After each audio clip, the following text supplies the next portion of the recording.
Solway.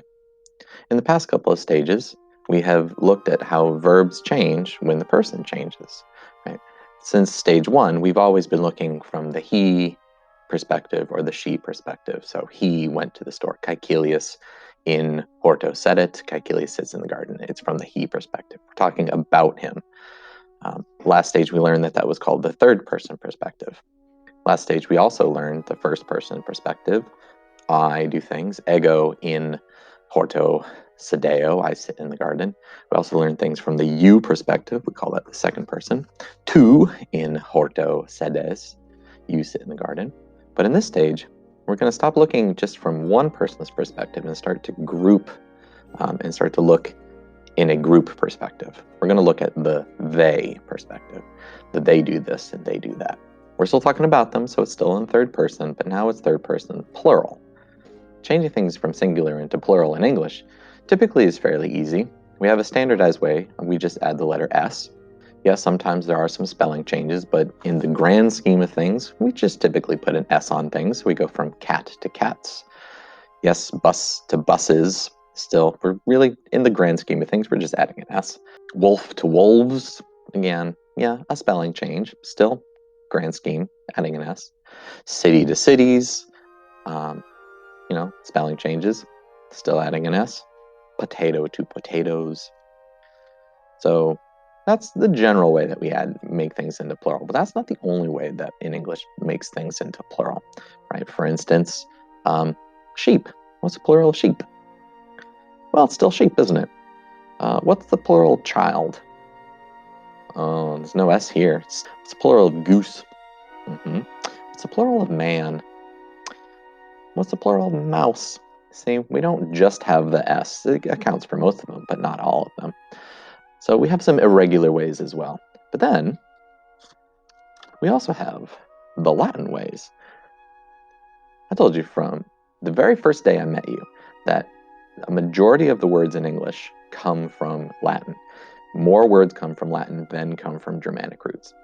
So, that being said, it would stand to reason that if we have a Latin word, it might form its plural in a similar way. Let's think about some words that you might know from school. The word alga. This is that green slime that you find in your pool in the summer or floating on Lake Champlain.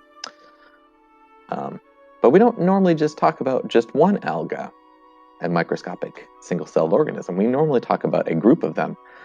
How do we turn that into a plural and make it more than one? How about this word?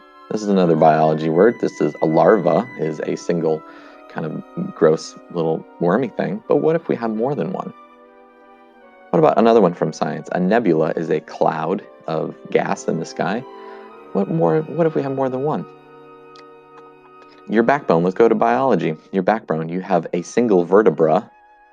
But what if you want to talk about your entire spine? You want to talk about all of the different backbones. What do we call that? Let's move to a different type. In botany, a cactus is a singular plant. But if you go into the desert, you don't just see one cactus, you see what? Same thing with a fungus. A fungus is a singular mushroom. But if you want to talk about more than one, what do you call them? In the middle of the cell, there's something called the nucleus.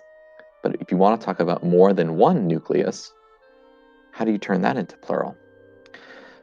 So, hopefully you notice that the examples that I've been giving you, these are examples of words that come from Latin into English from the first declension and from the second declension. And that is it. We're just using the Latin plurals to form the English plurals. Things get a little tricky in the third declension. Of course they do. We do have third declension words, but sadly English has tried to take over the pluralization of them because, as you'll see in a moment, they are so similar to how we do it in English. So, analysis. Right? This is what you do in math class or in science class. You do an analysis. But what if you want to do more than one analysis? The word is actually analyses. One axis of rotation in physics class, perhaps, or in, if you're working on your car, you have more than one axis of rotation in your car. If you want to talk about both of them, you call them axes of rotation. I guess right? How else would you say that? You can't say axes. They're axes. One oasis, many oases.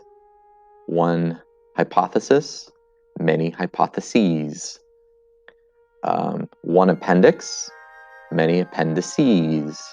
In math class, you'll eventually talk about matrix, but you want more than one matrix, you have matrices.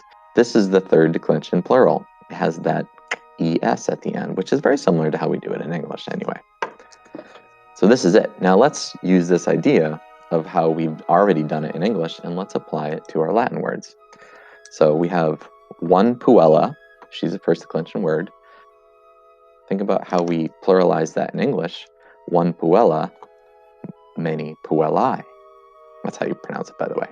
One huila, many huilae. One ankyla, many ankylae. What about the second declension?